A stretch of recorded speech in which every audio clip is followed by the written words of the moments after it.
Okay.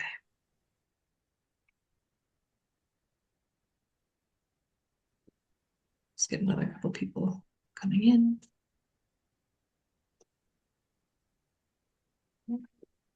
Okay, so I'm going to go ahead and dive in, just make sure the speakers have plenty of time. So I'm Nancy Laux. I am a board member at the International Coalition for Children with Incarcerated Parents, or INCCIP.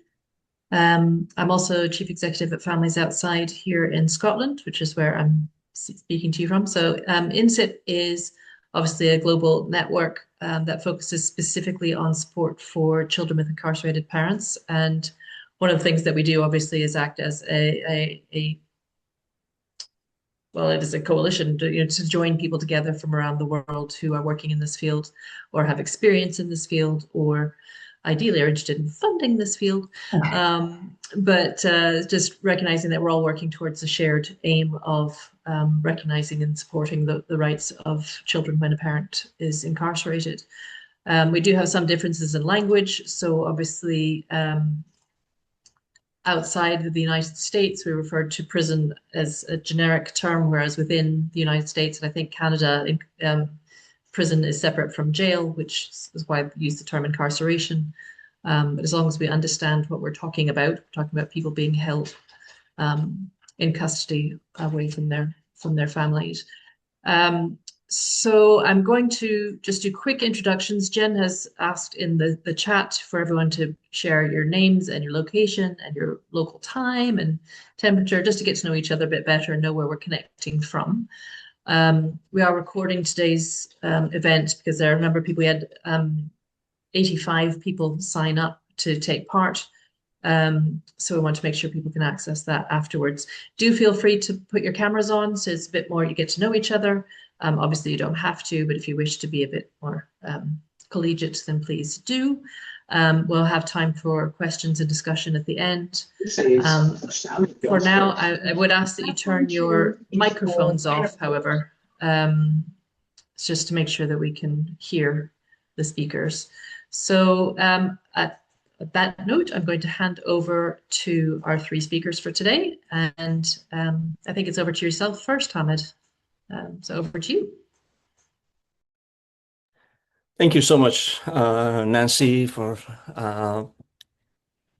doing the administration part and also starting the conversation. I want to start with the sharing my the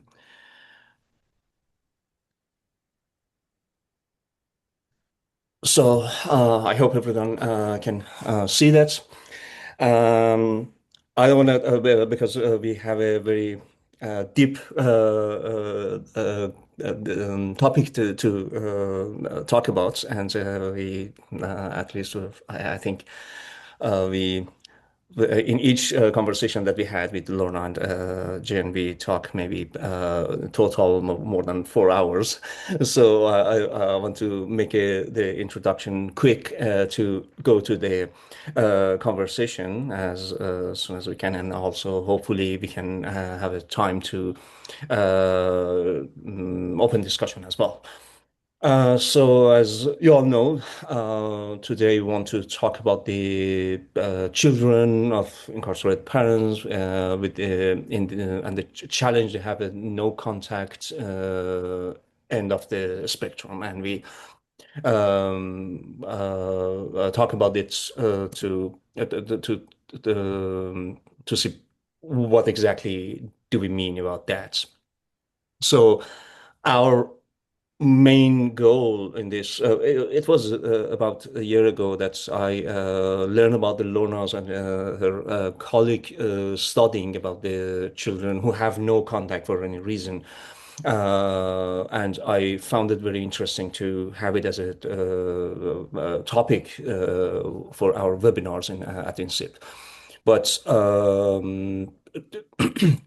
Nancy suggested to reach out to Jenn as well, and I knew a little bit about her story, but when we talked, we found it very more interesting that I thought was our ex our experience is very in the true end of the spectrum. Now, I would like to ask everyone to mute themselves, so hopefully we can see. Yeah, and so we are in the very end of the spectrum, the no contact spectrum. So we found it very. Like we talk in different ways because of the time zone and life and professional life that we had. It was hard to find a good time to start this webinar. But before that, we want to prepare ourselves to, because it was part of it was new for each of us to learn and hear from each other and make ourselves prepare. So, what we want to learn from each other and to share it in this webinar, it's to make sure at the end each of us know that it's not one solution for every child. So no, not every child is on a reunification path that we always hear and hear over and over.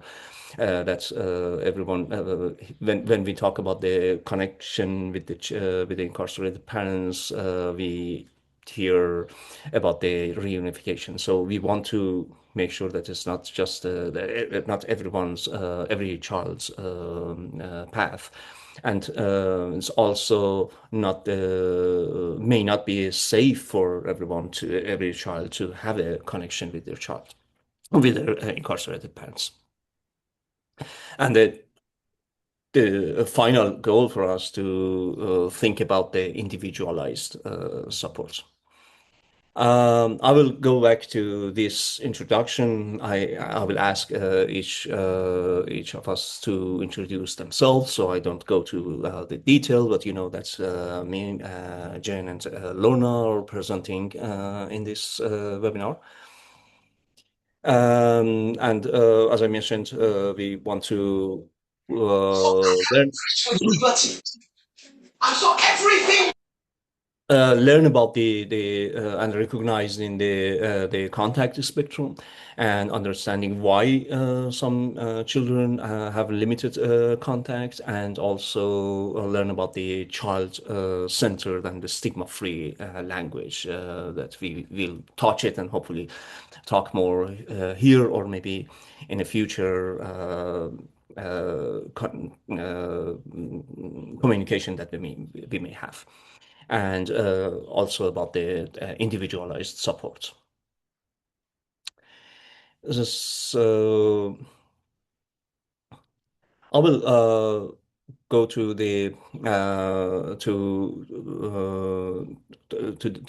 our introduction, but we hopefully we want to change the question of how we from how do we preserve contact to what contact, distance, or protection supports the child's well-being.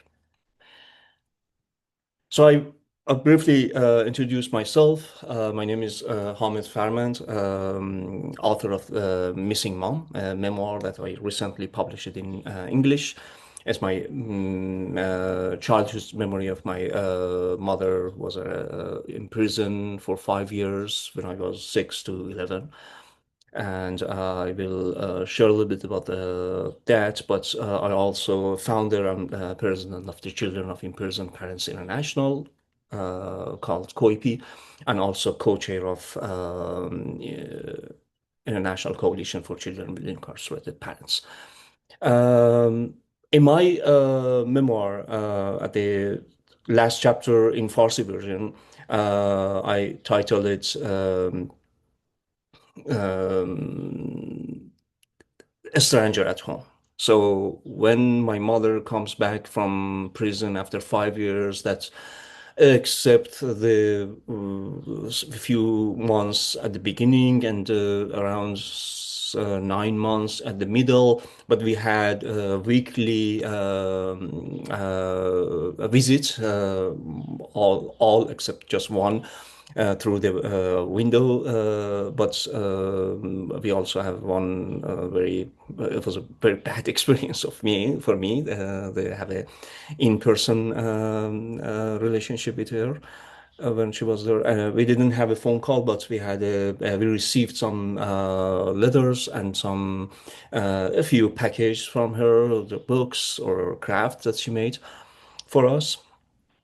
And but when she came back, and I hoped and I prayed. I was a religion person at that time as a kid, but I prayed for her to come back. When she came back, she was a stranger for me, and I stopped it there in the Farsi version, but in the English version, I added another chapter and briefly explained that how hard I tried as a teenager to reconnect to my mom, and I failed. And as an adult, in my 36, 7 years old, when I just started learning about the trauma, learning about the parental incarceration, I tried again to reconnect to her. And reconnect at at that age and that time, I mean, to have a good quality of relationship with her. And I failed again. So my position in this conversation is how limited, and it was for me it was zero support for us during her time that she was in prison, and after she before she released and after she released, to to not only support us mentally, physically from the effect of parental incarceration, but also help us to reunite together. That's in our conversation we talk about that the safety also that, but for us it was safe enough to be reunited to her.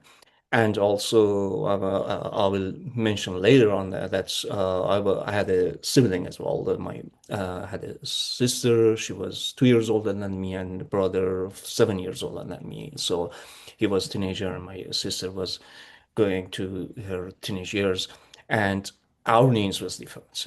If something, some support we were going to receive, it should be separately designed for each of us. So now, based on my observation, their relationship with my mother is completely different than me. So that's I will stop here and then ask Jenn. Please, you introduce yourself and start your point of view of our. Hey, my name is Dr. Jennifer Carson. I'm a social worker based in California in the United States. And I'm going to share with you a little bit about my story. When I was a young child, my father and his second wife obtained joint custody of me with my mother and had visitation. Um, During the visits, I was severely neglected, including there would be 3 or 4 days at a time that I was not fed. And at the time, I was 3 or 4 years old. On my last visit with them, I was severely harmed, and my mother sought help, but she wasn't able to get any meaningful protection of me. So, fearing for my safety, she took me into hiding. And although she was a trained teacher, she had to take low-paying jobs, cleaning houses, and so on during this period. And 4 years later, unfortunately, my father and his wife were arrested and ultimately convicted of multiple homicides. And then from the age of 8 to 19, there were court proceedings, media attention, and the realities of having a violent parent that was exposed in the media. And throughout those years, my mother actively tried to get help for me because I struggled with depression, trauma and childhood onset suicidal thoughts. But most of the help available seemed focused on my father, not me. It was very focused on meeting my father's needs, not meeting my needs as a child. The program centered on almost using me to rehabilitate him. Programs were centered on visitation, reunification, helping incarcerated parents obtain relationships with their child. And there was very little support that was focused on what was my need as an 8-year-old child. And there was no consideration for my needs for safety, distance, and protection. One example was the only form of financial assistance available to my mother, a single mother with and a child with an incarcerated parent, required my incarcerated father to fill out a form, and it would have given him access to my address. And so my mother chose not to seek the financial assistance. Years later, as a social worker, I encountered similar situations. I met children who could receive holiday gifts like Christmas gifts, or they could receive services or special visitation, but it was all centered on being referred by the incarcerated parent and maintaining a relationship with the incarcerated parent, even when that was a safety issue for the child. So today I'm sharing my story with you because it's not an argument against visitation or reunification. For many children, that connection is incredibly beneficial. But my story is simply a reminder that children of incarcerated parents are not on the same path. There's not a one size fits all. And some children need reconnecting while others need support to heal separately. And today I want us to wonder about how we can serve children like the child I was, the child whose greatest need is not connection. The greatest need is safety, stability, and support separated. And I'll go ahead and hand off to Lorna to share her experiences. She has worked with many children like me. Thank you so much, Jen, for sharing your story, and to you, Hamad, as well, for sharing your story. It's a real privilege to do this webinar with both of you. So I'm Dr. Lorna Brookes. I'm an associate professor at John Moores University in Liverpool in the north of England, and I'm also the founder of a very small community-based support service called Time Matters UK. And over the roughly 20 years that I've been working with children with incarcerated parents, I've met lots and lots of children who can't have contact or don't want contact, and many children that are in quite similar situations, you know, to Jen, where it's just not been safe at all. So when I set up Time Matters UK, it was really, really important that this was a service, a support system in the community and not attached to any prison whatsoever. So it was really interesting when I first started out. People used to say, "Oh, what prison do you work with?" And I was saying, "Well, we don't work with any prison, but we work with many prisons, because some of our children have parents in prison, and they could be in, you know, a whole range of different prisons. And for some children, like Jen said, communicating and supporting their reunification or their contact is absolutely apt." But I would say at present in Time Matters UK, we have about 80 open cases roughly on our books. And I would say at least a third of those children don't have any contact, or have extremely limited contact. So they might not have any visits, but they might have like a once a year phone call or something like that. So I'll talk in like a couple of slides on about some of those experiences that children have shared with me, and you know, why it is so important to remember that, you know, this is not one homogenous group, that every single child is so different, and we have to have very individualized lenses for children.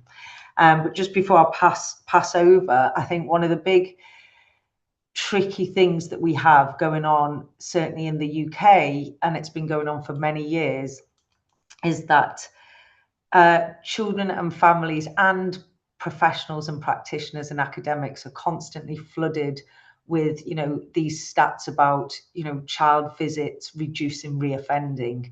So when that's translated down to the families that I support, you know, children absolutely are hearing that, oh, my parent is less likely to reoffend if I go on a visit. So they can feel really, really uneasy and guilty if they can't or don't want to go on a visit.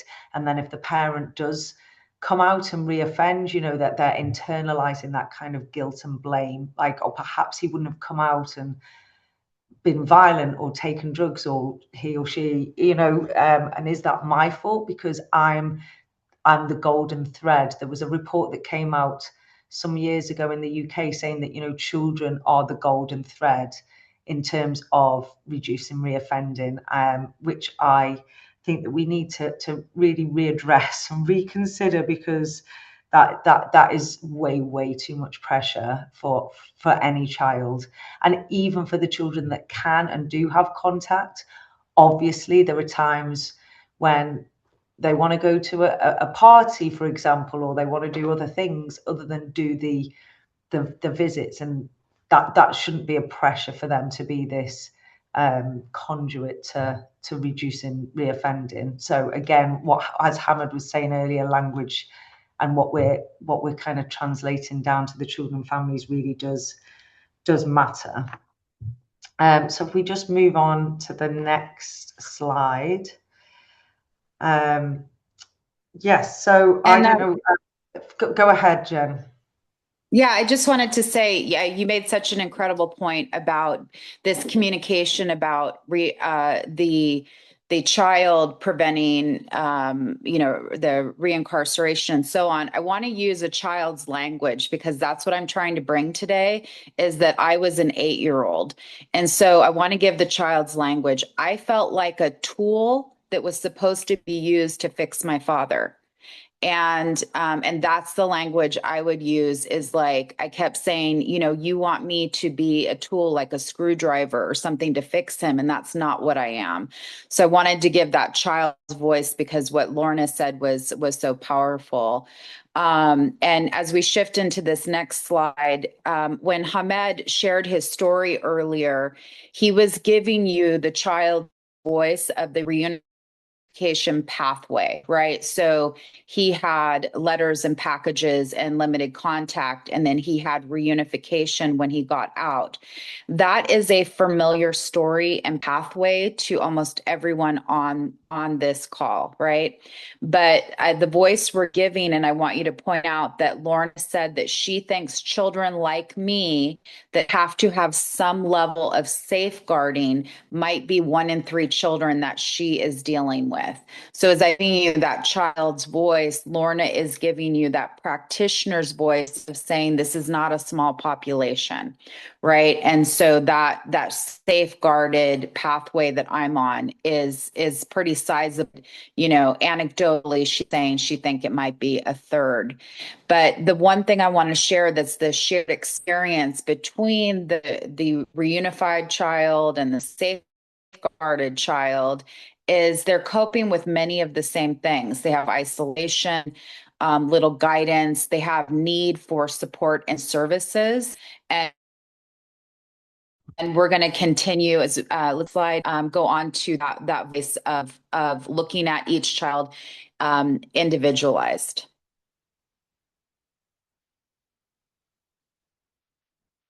And then we want to really talk about the contact spectrum right now. And this is what we want everyone here to walk away with, that this is a spectrum and it should be based on the needs of the child, right? So if we're serving children with incarcerated parents, we are serving the child. And as Lorna mentioned, the whole conversation around this has been for the child to be a tool or conduit to prevent reoffending. And that is where we need to shift. We need to look at the needs of the child, this child to have full contact, right? So for example, you know, it'd be beneficial for the child to have frequent visits or do a child parenting class that is offered at the facility, right? And then is it best for the child to have some sort of limited contact, for example, letters? And then is it best for the child interrupted contact? In other words, we don't know if it's safe for the child contact right now or not. So we're going to pause so that we can assess safety, right?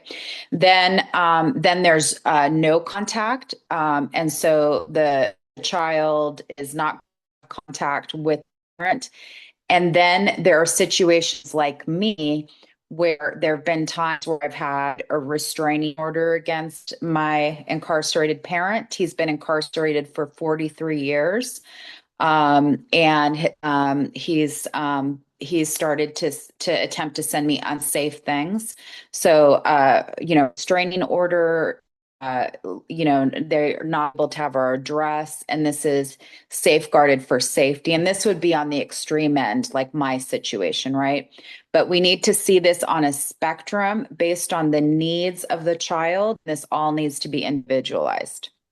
I want to add to that it may not be that easy going for just one child also. It means that, for example, in my situation, and not only because of the government or the judicial system interrupted our visit or a contact. In many other reasons, our visits was limited. I was sick. I had an exam. We were on a trip.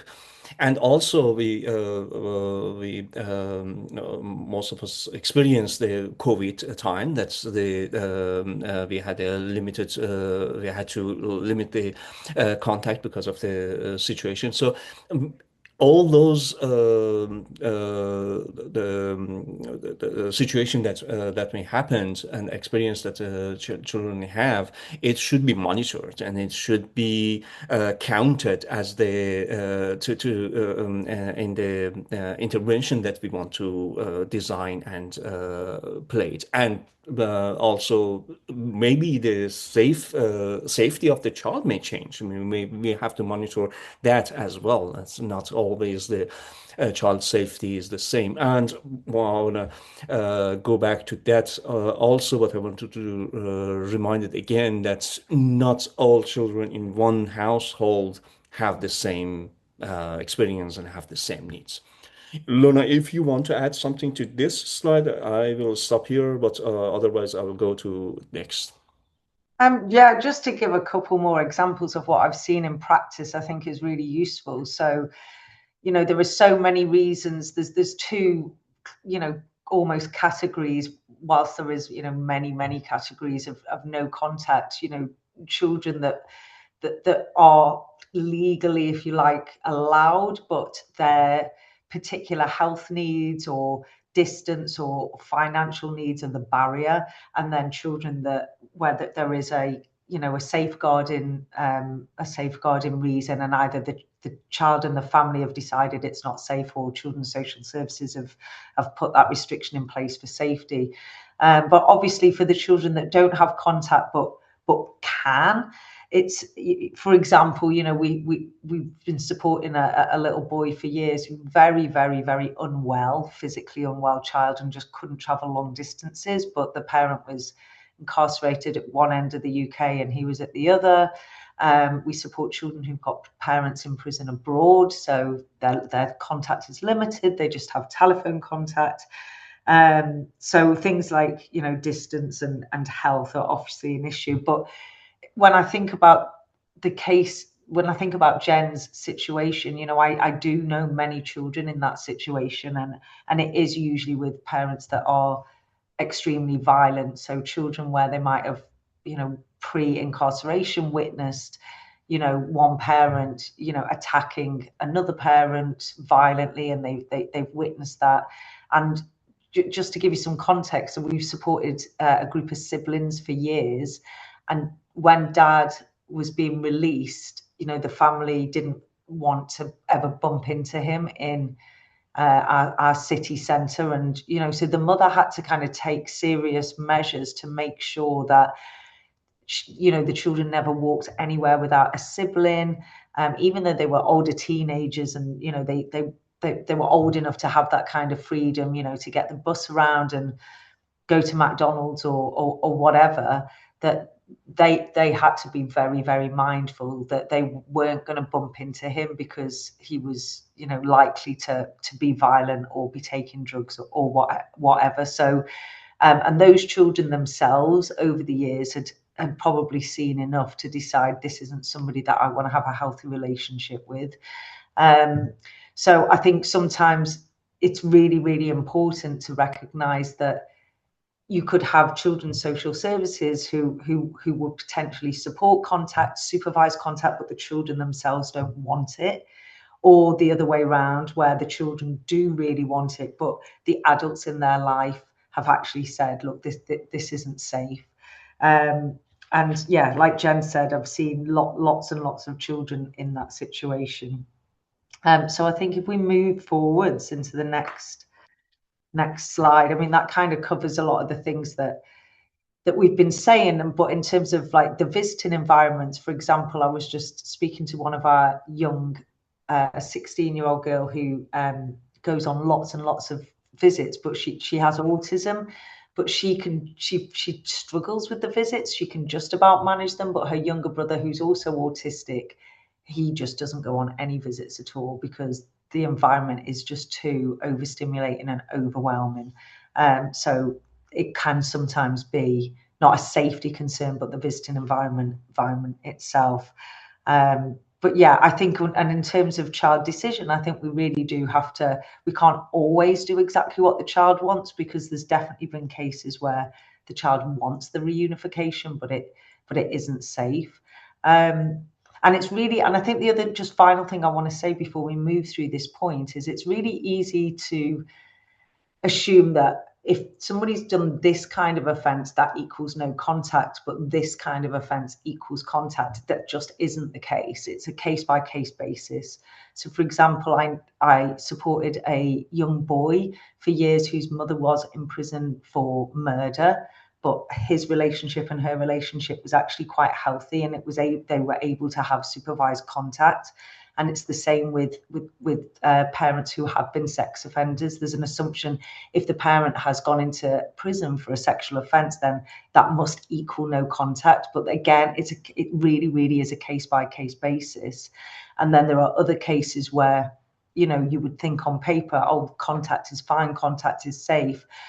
But when you really dig down to the nuances within that family and what the family wishes are, and perhaps some of the trauma and the neglect that they've experienced, it just isn't psychologically or even physically safe for them. So I think Jenn's point about it really, really is a case-by-case basis, and you do have to spend time getting to know the children and families, I think is really, really key.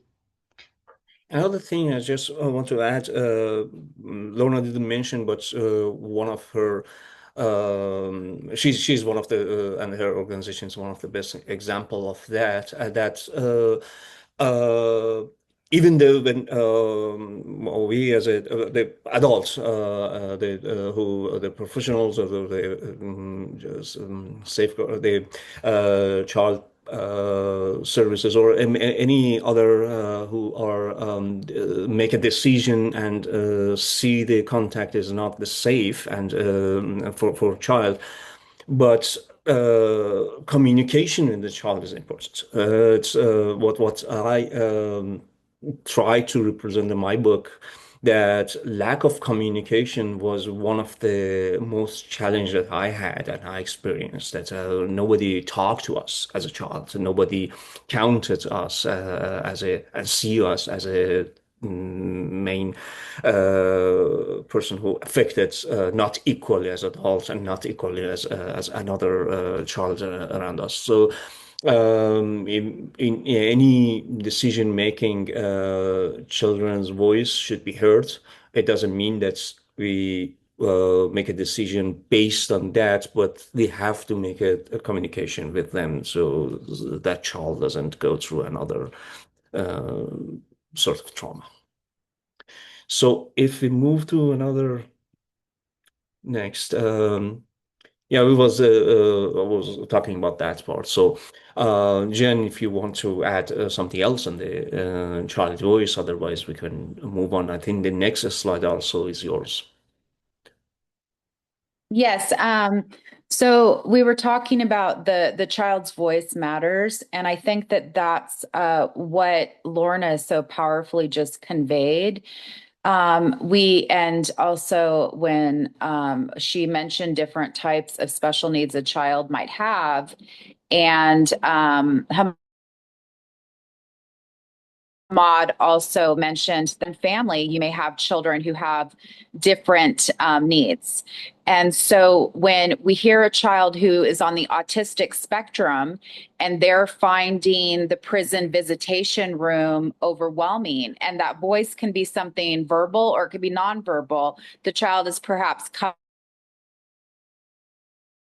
covering their ears, or they are having overstimulation, or or the voice might be that they start having stomach issues, for days after every visit, right? So the voice could be something verbal or it could be something that we're observing. And if a child is feeling, angry or confused, the visitation or the contact can even be paused based on those needs, right? And so it's important that we are listening to the children's voice, but we're also watching and observing. Their words could be silence, behavior, or what have you.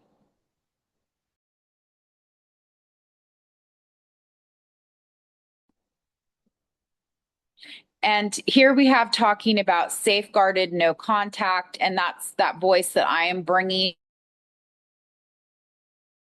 where it just simply was not. Lorna brought an interesting point about, it not, and Hamad also spoke on this. It was not just necessarily the relationship, but I know here in California, there's a lot of organized crime in our facilities, and there could be different reasons why the visitation itself doesn't feel safe, right? So it could be the parent, it could be the circumstances, a number. And so whether a child is safeguarded for a period of time for assessment or more permanently, we have to recognize that sometimes distance is protective and that safety and well-being may require limits, supervision, or non-contact for a period of time or on a more permanent basis. But support is what's essential. And that's what we need to look at today as we're talking about individualizing this care. I'm gonna Yeah, add, I'm gonna sorry. add another. Yeah, go ahead, Lorna. Oh no, I was just picking up on distance is absolutely protective for some children, 100%. There are, I'm just thinking of a girl I know at the moment who's 17 and she hasn't had contact for about 3 or 4 years, and we still support her regularly. And if you ask her about how that feels, and she's like, this is the last 3 to 4 years has been the time when my nervous system has just felt calm. I don't feel worried. I don't feel on edge. I'm not frightened anymore. It's over, that this relationship is over, and it feels like nothing but a relief.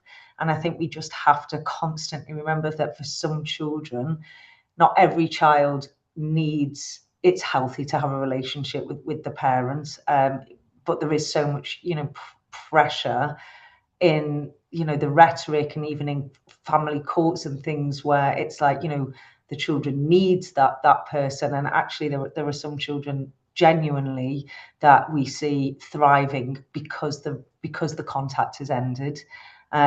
So I think it's just so important to keep that in mind. But yeah, sorry, go ahead, Hamid. Thank you. Yeah, I also wanted to mention two things that may happen. That's well, we at least keep it in mind. It's not just to open the discussion about that as well. one thing that since I live in Canada, I starting learning about the prison and legal system here. That's sometimes the quote unquote safeguarding children using against indigenous community. It doesn't mean that the violation doesn't happen in the household, but that's also and children needs to be in a safe environment, but that will be used to remove children from their culture, from their family-centered household, that we can be replaced, and also those parents that instead of being incarcerated should be supported in different ways because of the long and not the historic but the ongoing discrimination against them. That's one example. That's being aware of not using these as a policy to targeting some groups. And the other things happen in some countries, but I'm bringing an example from my country, Iran, that sometimes the gender-based violations and gender-based discrimination is rooted in the incarceration, but not being seen, and then children lost their contact with their incarcerated parents. In most cases of the mother who are in the, especially who are in the death row, uh, most of them are there because of the death and the killing of the murdering of the husband. But in many cases, they are victim or survivor of the child marriage and domestic violence. And some of them attempting the killing because of the self-defense. And that child was safe with their mother, not the safe with the father, but didn't protect it at that time. And then now they lost their connection, even when they that unfortunately the execution happened, they lost their last visit as well. So that's adding more trauma on the child, and also refusing the right of the mother. So these are just the examples that we are not just using one phrase and then forgetting the root cause of the incarceration, and also the status of the situation, that as Lorna and Jenn mentioned in different times, that's case by case, and with the very cautious about the human and children's rights should be mentioned. So I'll go to next. So what we're here, maybe it's a good time to just briefly also talk about the language. I think we are good in the timing, so we can go to the language and also the practices that we believe it should be applied, and then we open the discussion. So whoever wants to start these parts, please feel free to unmute yourself. Jenn? Yeah, or Lorna? Yeah. Yeah, so definitely we try in Time Matters to not say, you know, we support children with a loved one in prison, because as the example I gave before, you know, for some of our children and our families, they wouldn't define the person, the relative, as a loved one. But that is quite a commonly used phrase, I would say, certainly across the UK. So I think when we all get together as a community, as a Time Matters community, you know, when other practitioners come in and they say, oh, you know, we're here to give you advice about your loved one in prison, that really alienates like a certain population within our population. So I think that's really important. And again, you know, prisoner's child is not really a term that I would say any of our young people want to be referred to as, because they would say, you know, I'm more than a prisoner's child. That's part of my story. Absolutely, I do have a parent in prison, but I'm a basketball player or an artist or a dancer. I'm not, it's kind of reductive to say prisoner's child. So I think this point about choosing language that really does reduce stigma and preserves dignity, is really essential. It's crucial, and we'll just all have to, and we can all fall in, as practitioners, for sure, we can all fall into, mistakes and kind of say things that perhaps are triggering for young people and for their parents and caregivers, but just to really, really be mindful of it as a takeaway for any kind of practitioners or even people who are academics in the field. I think that's really key. I don't know if Jenn, you want to jump in on that about language?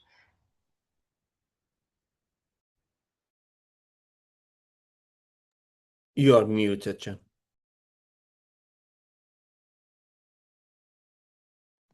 Sorry about that. I was saying that I think that that's so powerful what Lorna just said, because again, I want to give that voice of a child. So I want you to imagine the child being me, an 8-year-old who was harmed by the parent that's the offender, right? And that I have very as an 8-year-old, very complicated feelings about both loving my parent and being afraid of them. So if someone was reaching out to help me and they're using the word loved one, that's going to be very overwhelming or confusing for me. So I think that when we're thinking about our language, what we need to do is, if we're thinking about children with incarcerated parents being across a spectrum where contact is beneficial or safeguarding is beneficial in some cases, we need to use language that is going to talk about this whole spectrum. And when I've spoken to people in the past about my experience, they think that my experience is so rare, but many aspects of my experience, which are the child needing to be safeguarded, if this is, I mean, we don't know the number of children that would be beneficial, but let's say it's 1 in 4 or 1 in 3 or 1 in 5, we still want the language to be able to be inclusive of those children, and still preserve their dignity. 100%.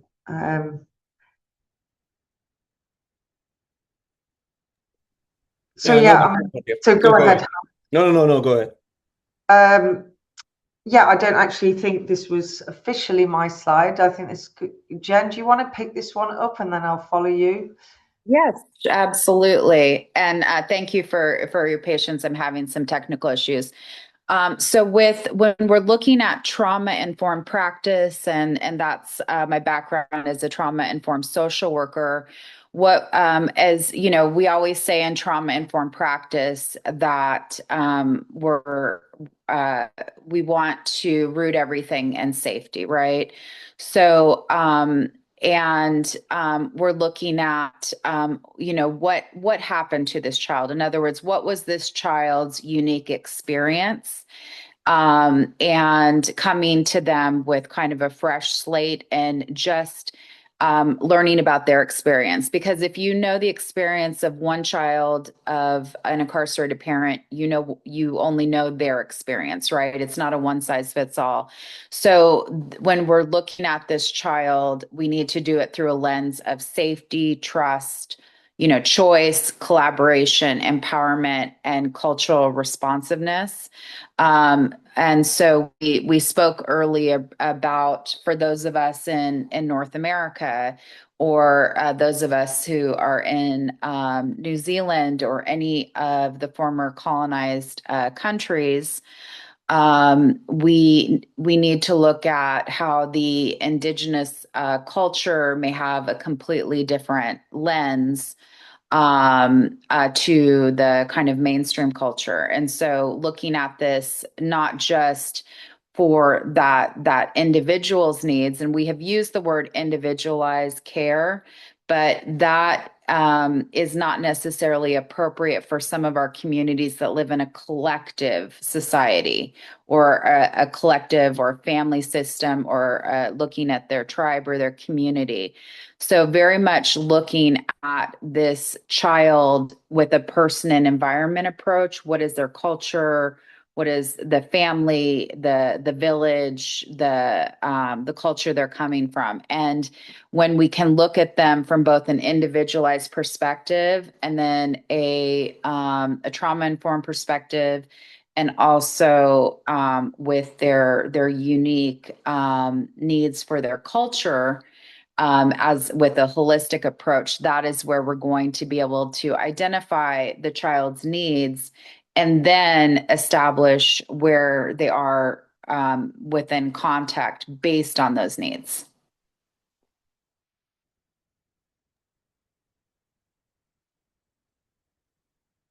Yeah, I absolutely agree. I think you have to put the child right at the center and work out and absolutely taking time to really get to know the child and all the nuances. And as Jen said, definitely one size certainly does not fit all.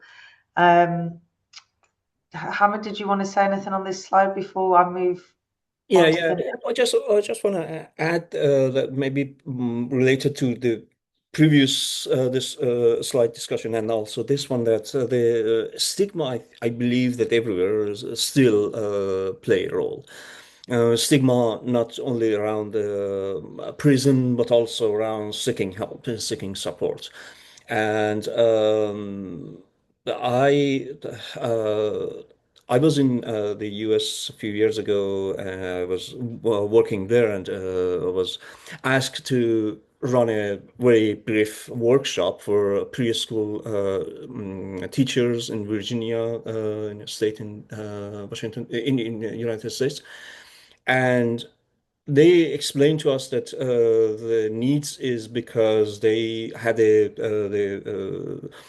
government in the state government, they had a long-term program for preschool students who for different reason not afforded to send their child to the preschool education, and they found it affected their long-term process of their education and development. So, and in their works for many years, they found that their teachers are not able to meet all the needs of children because they have different challenge, and three main challenge that they figured out, and they have to prepare the workshop, but it was just 20 minutes workshop to meet that goal. But it was about the members of military, people who are dealing with the homelessness or unhoused, and also incarceration. And for me, at that time, I also go to different schools and meet with different school administrations and talk about the needs that we believe there's a needs, and also the services that we could provide. And most of them told us that we don't have that much children. We don't see any children who have these challenge, who are seeking. So that these two examples showed me that those children didn't go and say, okay, in the time of their registration, say, okay, I have a father or mother in prison or incarcerated, because of those stigma around, and also the lack of services that they believe they may receive. And so, okay, if I open it up, what services should I receive? So that means that we need to change the stigma around it, with changing the language and changing the services that we provided. That's yep. And okay. Okay, so just really briefly, I've been working with an amazing researcher called Dr. Kelly Lockwood and Dr. Joe Parody from the University of Salford for about 3 years now. And we've been looking at the experiences of children with no contact or extremely limited contact. At the moment, we've gathered data from 10 different families, 7 of which incarcerated father and 3 of which incarcerated mother.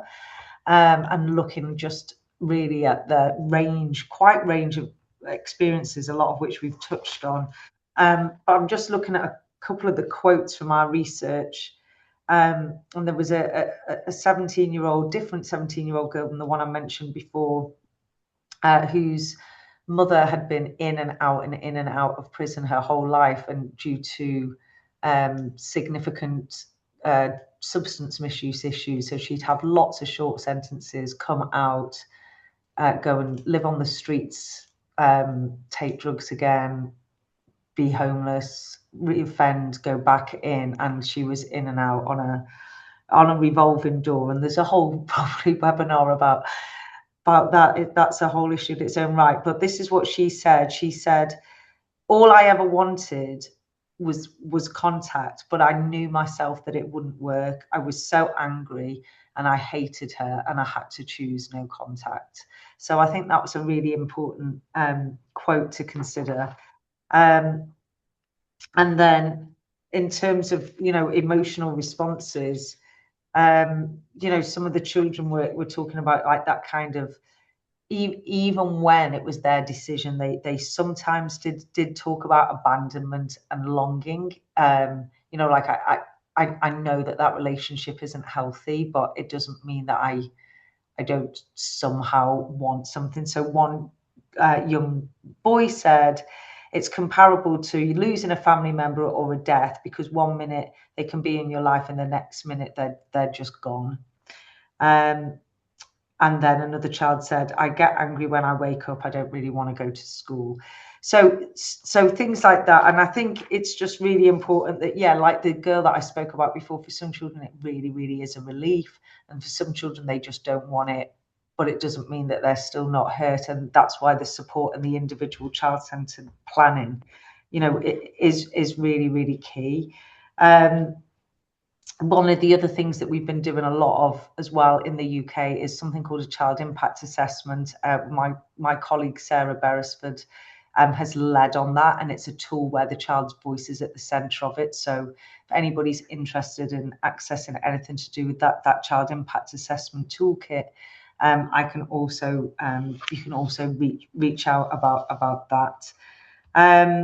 But yeah, going forwards, I think onto the next slide. We can just move. I don't have, yeah.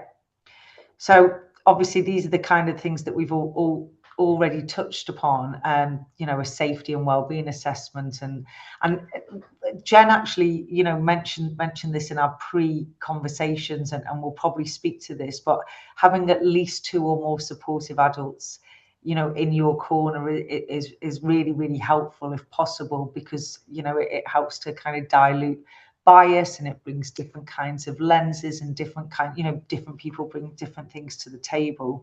But that flex for me as a practitioner in this field, I would say the flexible goals and reassessment is key, because I've absolutely, where children themselves have decided no contact, not necessarily for safety reasons, but for whatever reasons, they just don't want to do it, or they're angry with the parents.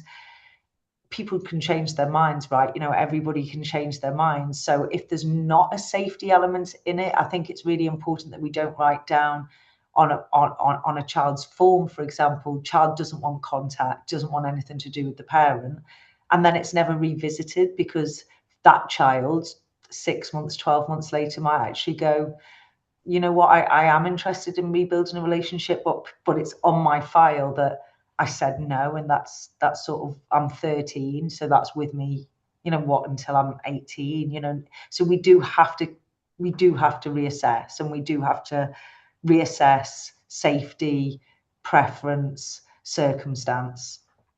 I don't know if you wanted to jump in on any of that, Jenn. And before Yeah, the one yeah, go ahead.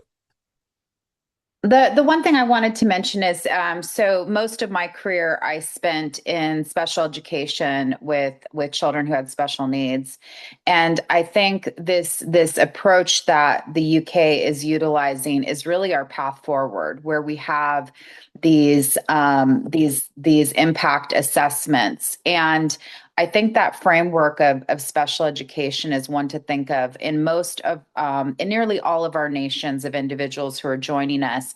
You have a special education framework in your school system. And I had previously brought up a child on the autistic spectrum because I think this is a easy way for us to look at this. And many of us have an autistic child in our life.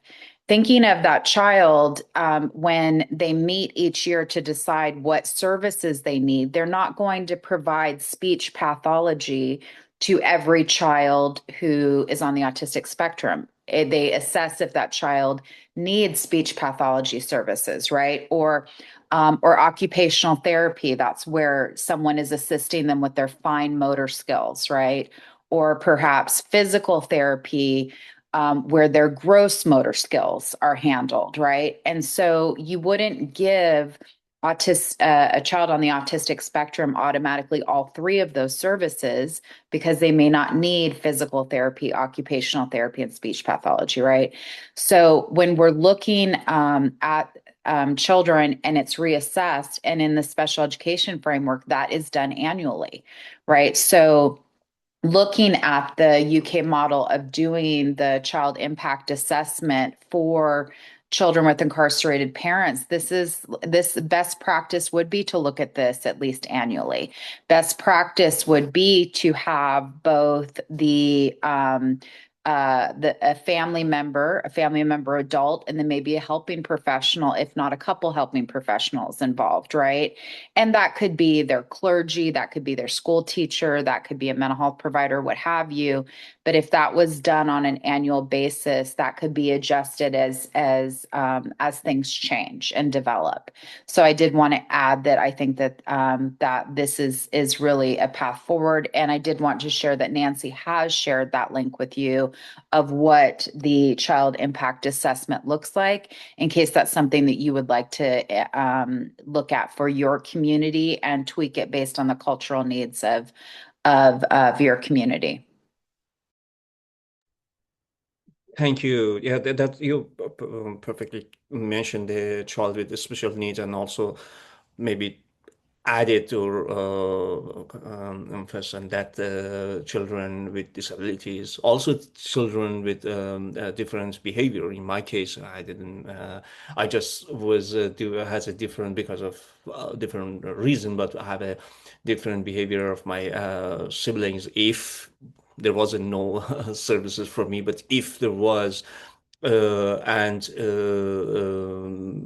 hearing me while in the family-centered conversation, I may not talk and I may not be verbal as my siblings, and I may not be heard if the specific my case wasn't individualized and being looked at individually. So it's important to look at the children with different needs, different behavior, and different backgrounds. That was great. And so I think it would be almost the kind of the last hour talk, and we have almost less than around 30 minutes to open it to open discussion. So I think we also covered most of these, that how the practical supports could be look like in the perspective that we brought. But if you want to add something in this, and then we open it to. No, glad to open it to discussion. Okay, Lorna. Yeah, like if anybody wants to at this point, jump in and have conversations about like practice, that would be amazing. I definitely see in my practice just young people being able to meet other young people that also don't have contact is extremely therapeutic, and just not feeling like they are the marginalized of the marginalized. Absolutely, a little bit like children with mothers in prison and the marginalized group compared to children with the fathers in prison. So I think it's just so therapeutic when we have subgroups and peer support for children who have very limited or no contact, so that they're not just always in that group with kids who are talking about prison visits, right? You know, it's really, really important for them to feel that it's okay, and to keep reassuring the children that want to say no to visits, that that's okay too. You are entitled to not go, and you don't have to feel guilty about it. But yeah, be great to hear from anybody that wants to jump in about anything that you've heard today, or you know, anything that you do in your own organizations that you think is useful for us to share. Wonderful. And you're welcome to go ahead and type a question in the chat box, or raise your hand, or you can unmute and just jump in. I believe we had someone who just was about to ask us a question, so go for it.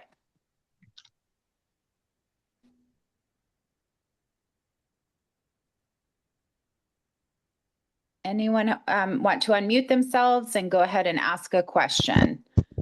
So thank you very much. My name is Ahmed. I'm actually representing Center for Legal Support and Image Rehabilitation in Nigeria here.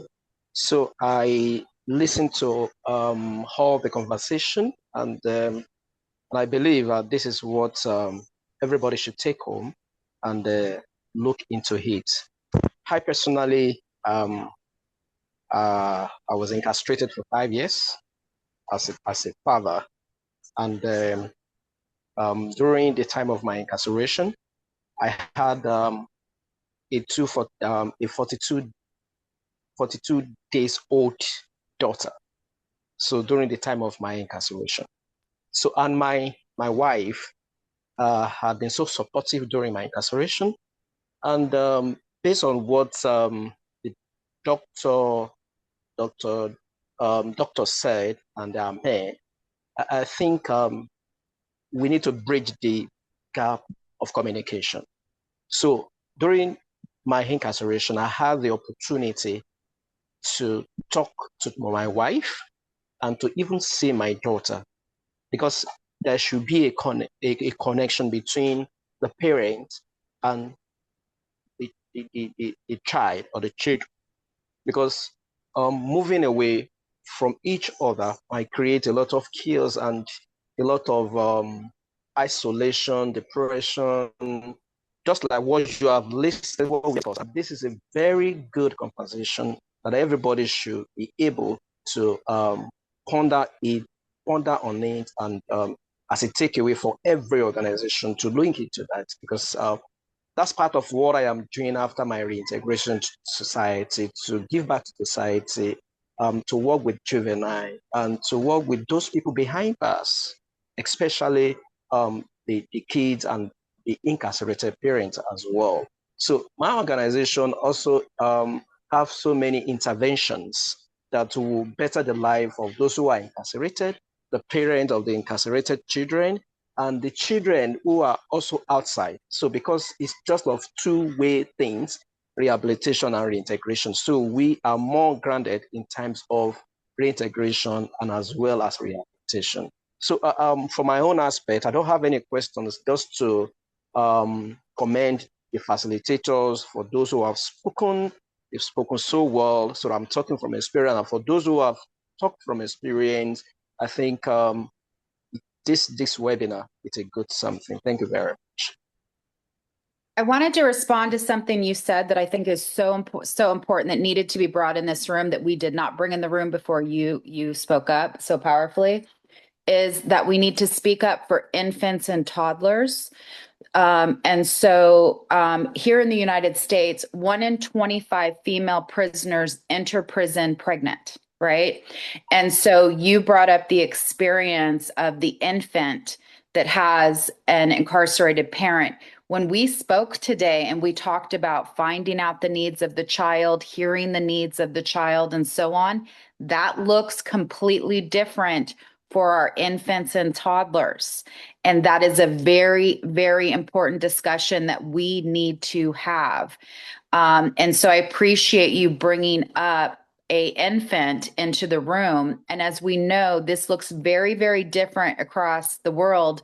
Some of our prison nurseries allow children to be present until I believe age 5, right? And so this looks very different for our children that are in a prison nursery, children who and so in that case, in this situation, it needs to be assessed if it's best for the child, the infant or toddler, to see the parent frequently in order to create the bond, right? And what does this look like? I mean, there's research that skin to skin contact, that's where dad without a shirt is holding infant so that there's skin to skin contact here. That's been shown to be healthy, right? So, I mean, this is very complicated stuff. And with our infants and toddlers, this is going to look completely different because someone else is going to have to assess if contact is best for a child, but it shouldn't be assumed that it always is, but I think it usually is, right? But this is, so thank you for bringing the needs of infants and toddlers into the room, as well as the voice of the incarcerated parent. All right, thank you so much.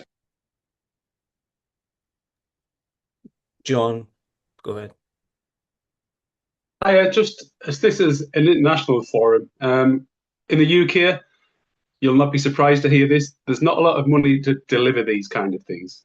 We're a charity and we deliver sessions, one-to-one therapeutic sessions. We've gone from 2.5 members of staff down to 1. There's just no money out there. So I'm just curious, on an international level, who funds your project? Is it government? Is it charity? Is it state-sponsored? The need is definitely there, but we are struggling to deliver it.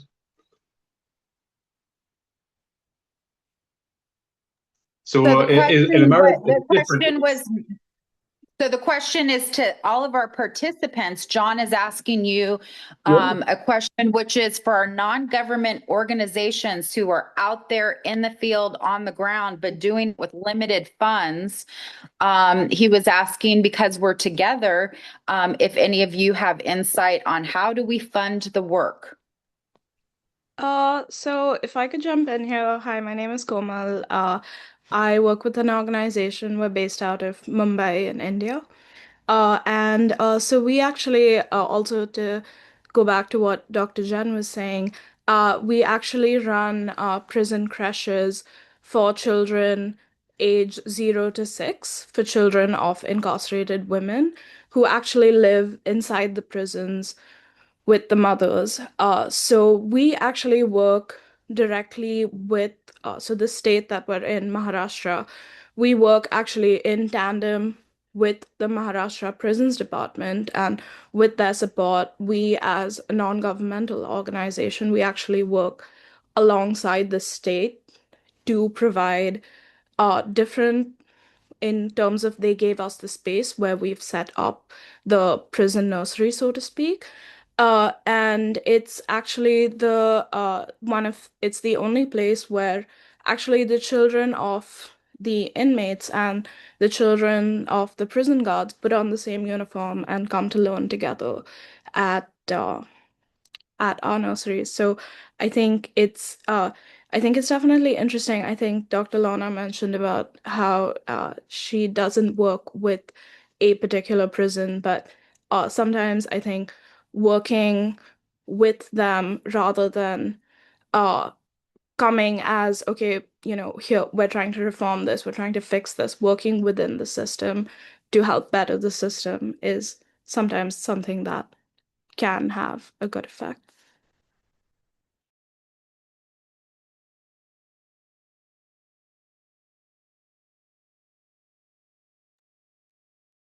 Thank you so much. And it's so important to hear these different models, because when we have our prison nurseries, this is a very unique model. And so it's important to hear that. It's amazing that just now we've heard voices of individuals who are serving our infants, toddlers, as well as the voice of a former incarcerated parent of an infant or toddler. And then going back to new questions, or either John's question on how you're funding the work, anyone can jump in. I mean, I definitely relate to John. We only have a couple of part-time members of staff, and every single year, we don't know if we're going to get funded for the next year. The demand for support is really high, but it's so hard to attract funding and maintain funding in this field. So just a sympathetic shout out to John at NEPAC. It's tough. It's tough running services in this area. And, you know, at the moment in the UK, the government are going through a manifesto commitment to better recognising and supporting children who are impacted by parental imprisonment. So I just hope that comes with money. But yeah, always open to fundraising ideas. Never quite seems to come with money, does it? Yeah.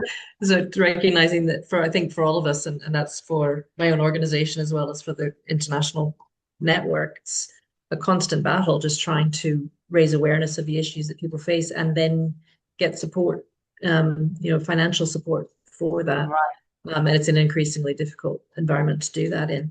But I want to go back to the point you raised, Lorna, about the impact assessments, because I think it is a really positive tool, but there's a wider question of, in Scotland here, we've just recently incorporated the United Nations Convention on the Rights of the Child into our domestic law, which is great to have that as a tool. And there's a huge focus on child's best interest and what that is, but there's not much clarity in relation to who decides what the child's best interest is and how they do that. And I mean, example, there was a family that we were supporting that, and we try to encourage the use of child impact assessments, but one family we were supporting, the mum was the victim was one of a number of victims of the father's offense. And the judge in the case told her that it was up to her whether the child had contact with the dad, but there was no support for her I mean, it's a huge responsibility, huge burden on her to decide whether that's appropriate. And her mother-in-law, or ex-mother-in-law as it was at the time, was putting pressure on her, saying, oh, the dad was feeling suicidal, and because he doesn't have contact, and so there was this enormous pressure with no real support about what the best interest is or what that looks like, or again, a question about what the child wanted and could cope with. I think the child was 7 years old. So I think that's an ongoing question, knowing what we should do and then how to do it can be quite different in practice. I'd be interested in your.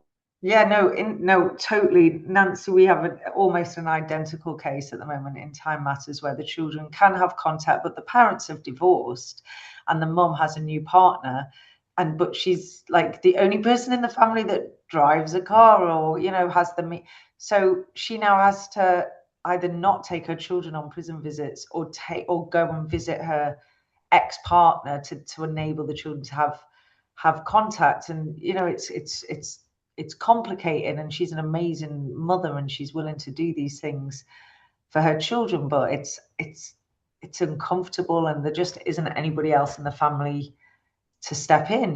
She doesn't have any other relatives or siblings, or the grandparents are too elderly to manage it. So sometimes, yeah, like if we had more funding, then we could say, well, we'll have one of our many members of staff to drive the children to the prison, but we, one, don't have the staff, and two, we don't have the funding. So like those cases are also common. So it's definitely complex. I did want to just take a second to acknowledge some of the lived experience experts that are sharing in the chat box. And so I just thought this was really powerful that we should share. I'm thankful for Teresa sharing her experience. Her infant served her sentence with her in a maximum security correctional facility in Kenya. And so she really appreciated us talking about that 0 to 5 range and how that looks a little different, and also how we assess those needs. And we also have another lived experience expert who's joining us, and this is Allison. And Allison's child was a child by choice. Her child came to her by adoption, and she experienced violence and trauma in the birth family. And so she's had to navigate meeting the needs of her child. So I just want to acknowledge some of these great people that shared their lived experience with us. May I just add to that conversation about the newborn infants child, that I'm also a member of the Global Prison Nursery Network, and one of the main discussion that we have, and trying differently to write an article and to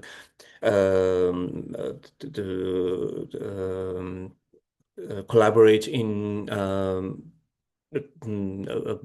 guideline development, is to make sure in that case also individualized intervention applied, and the child-based interest and child-centered approach will be applied. It means that not one guideline for all children, not one policy could serve the children's rights and child-based interest in all cases. And it should be also the exact same as we discussed here.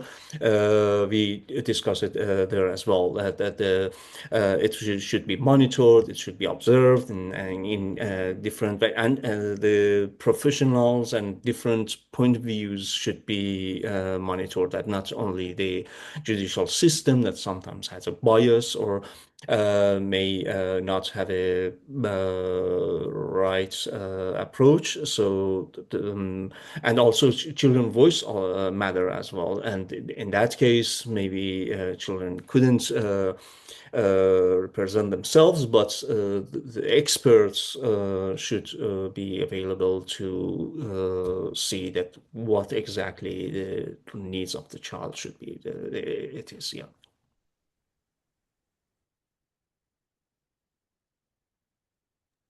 Thank you all. I also have a question. Thank you for this very important webinar and highlighting this issue of that.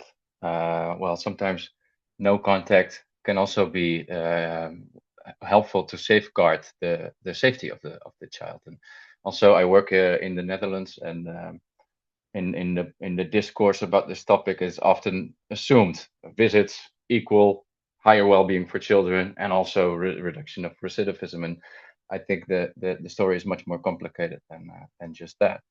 The question I have is twofold, actually.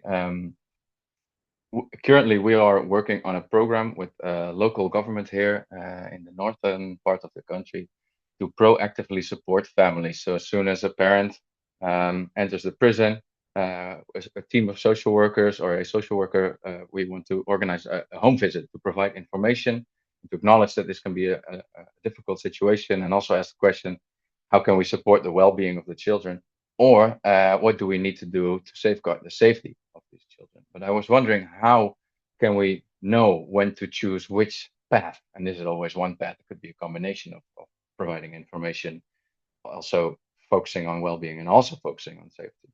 So I was wondering, does the child impact assessment framework help with that? So how to identify these security needs? And second, also, how do we prevent stigmatization through such a home visit?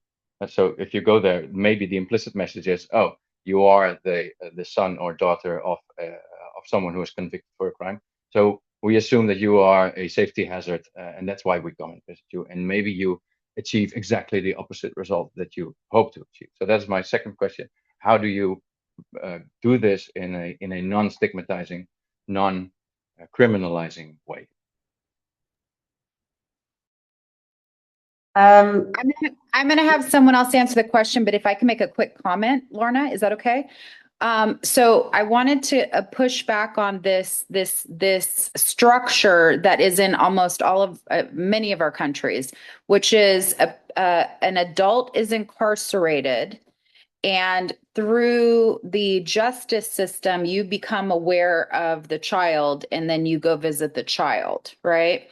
So that doesn't work for former children like myself. So children like myself are living with, say, a mother and a stepfather, or they're living with an aunt or an uncle, or they're living with a grandparent, right? And that's not how you're going to reach that child. So what usually happens with the safeguarded child is you're not going to reach them through that process. What's going to happen is that the type of child that I was, where maybe they're presenting the stepfather as the birth father, but they're dealing with trauma because of the birth father or what have you, to reach the safeguarded child. I'm thinking of a young woman I met in East London, who her father was serial. He was convicted of serial sexual assault, and her mother changed her name to her stepfather's name, and so on. The way you would reach her as a child is she is going to reveal what she's going through to a trusted adult at school, or maybe a trusted adult at her mosque, right? Or what have you. And then if there's some sort of path that individual can refer them to your agency, that would be great. But I did just want to mention that to you, that the safeguarded child is likely not going to be reached by the structure you just mentioned. Yeah, thank you so much for also highlighting that. Fully aware that we will not be able to reach all children in this way, so children should also be included in this program. Yeah, thank you for highlighting that in this way. Yeah, I mean, I agree. I think, like, and I suppose it helps with, it's really hard to reduce stigma in this field because it is so stigmatized. And but I guess, what I would say, most of the referrals that come into our service are coming from either family members themselves, so they've kind of heard about us through social media, or just Googling, I guess, what help is out there, or quite often through the school system. And not as often as you would think from the prison system. So I guess it's like kind of creating these NGOs and these places that, we're a charity, so it's a little bit easier to opt in to charitable support than if it had kind of come through, more formal kind of criminal justice statutory mechanisms. So I definitely think it helps that, kids can kind of come along. I'm like, if you don't enjoy this, the support offer, that's fine. There's no obligation to stay. You can change your mind if you want in a few months. And I think opt-in, having this kind of early intervention opt-in system that people know is there if and when they choose to use it, really, really helps. And it helps whether you have contact or you don't have contact. And I'm not quite sure if I'm actually directly answering your question. But yeah, so what was the second part of the question? Yeah, so indeed, the idea is that not necessarily a criminal justice organization would come and visit the house of the family, but a social work organization independent of the criminal justice organization would provide some information in a very low-key way, in a very opt-in way.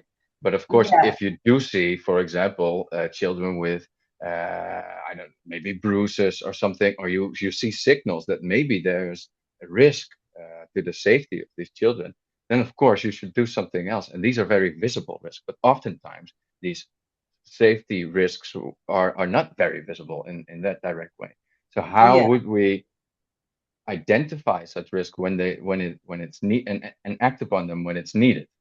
And then the second question is, okay, but maybe families then know that if someone comes to visit them, that they will be looked at in this way as a potential safety risk. So how do you Yeah. do it in a supportive way? Because what we're trying to do is reach as many families as possible because we know that there is a support need.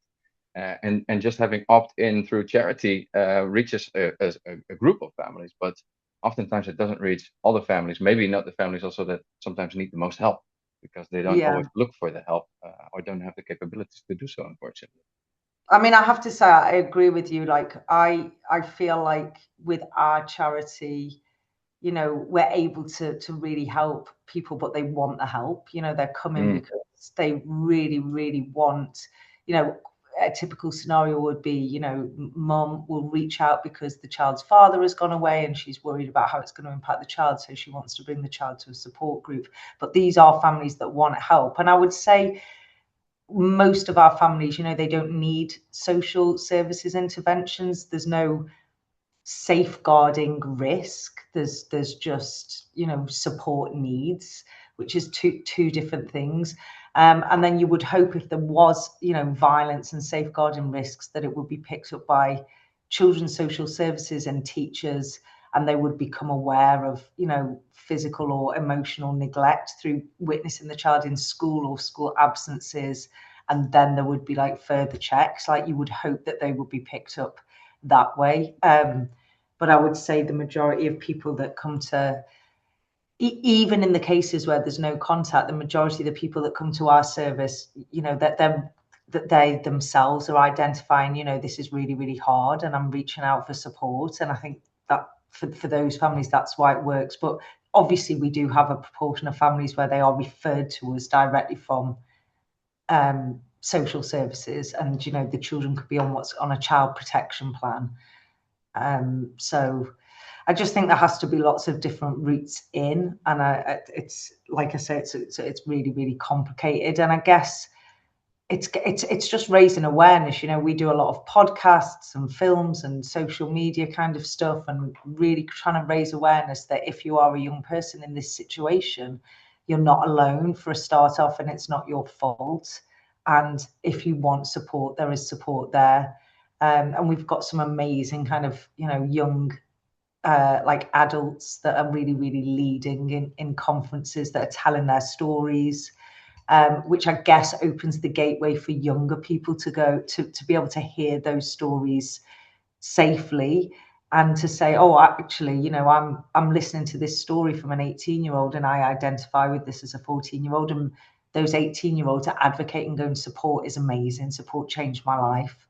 So I think that's, you know, one of the routes why we are starting to like really, really pick up on referrals through that kind of peer-led lens. And also, I think it's just on that point, it's just jumped into my head. I think what we need to do more of, and we definitely try to do that within Time Matters, is sharing stories of success and sharing stories that, you know, like Jenn is a, you know, a qualified professional. She, like Hamid, is a, you know, very esteemed professional in this field. And I think too often we have the rhetoric out there that if you're a child and your parent has gone to prison, there's nothing down for you, you know, your outcomes are going to be so awful. But when young people are hearing, yes, there are other people that have had parents in prison that also have done really well in life, I think that opens a slightly different gateway as well. And going back to the child impact assessment, you know, it's a developing tool. It's really useful to obtain child voice, and we're going to start to trial it with having those conversations with judges as well, looking at how does that help to form a safety plan.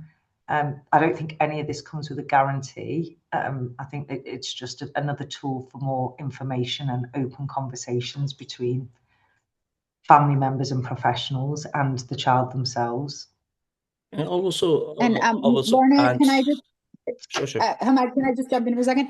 Many of you have other appointments. We want to respect your time. So we are at time. So if you have another appointment, please go to the other appointment. Don't feel bad. We don't want to stop you from going to like your telehealth video appointment with your doctor or what have you. So we respect your time, but we're also available for you. So Lorna, Hamad, and I are going to stay for anyone who has questions, but everyone else, don't hesitate to drop off. We want to respect your time. Go ahead, Hamad.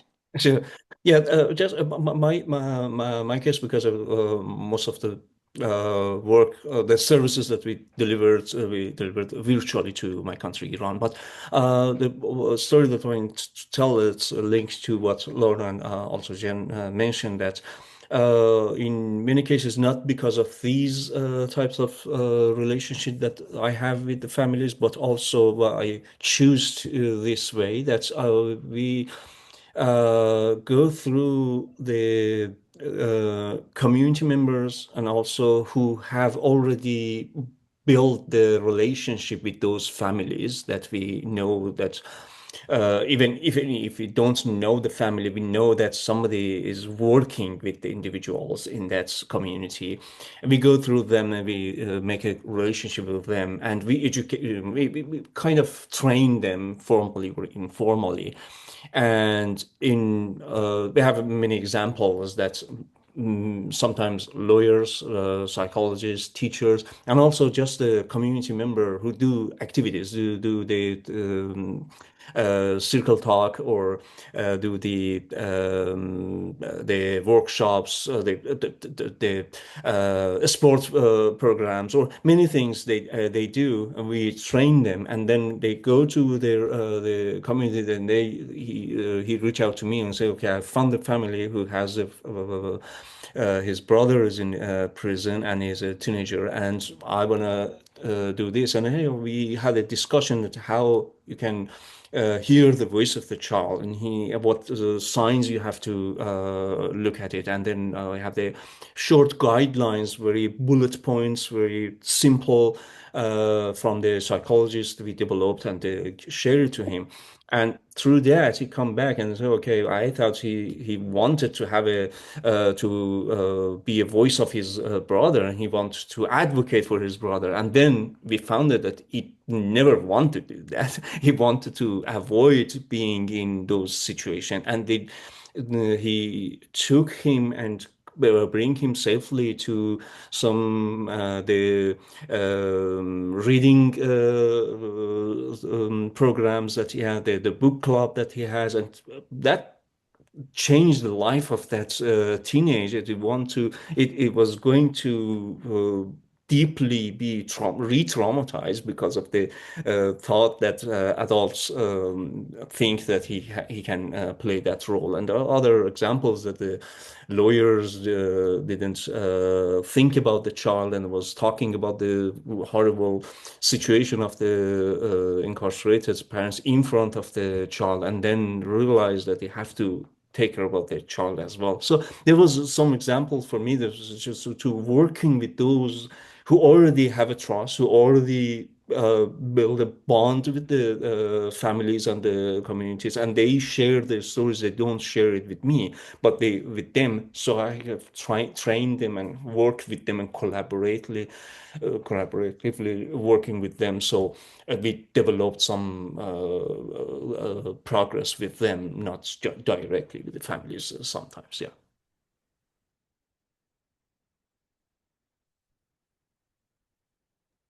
I'm very conscious that our Zoom is going to chuck us off in a couple minutes, so might want to try to wind up. Thank you so much, Nancy, for making this happen, and for INCCIP that's hosting this program. And thank you so much, Lorna and Jenn, generously, not now, during our preparation, sharing your stories, knowledge, and making this webinar happen. Yeah. Thank you, Hamad. And thank you, everyone. Doing this to work with you. Thank you so much. We can share thank the recording. Thank you all for joining us. And if the presenters could just stay for a minute, and thank you so much. And Nancy, any last words? Just to say that we have the recording, so we'll be able to share that. I'm conscious that there are a couple of questions in the chat that haven't been answered yet, but we can try to get back to you as soon as we can.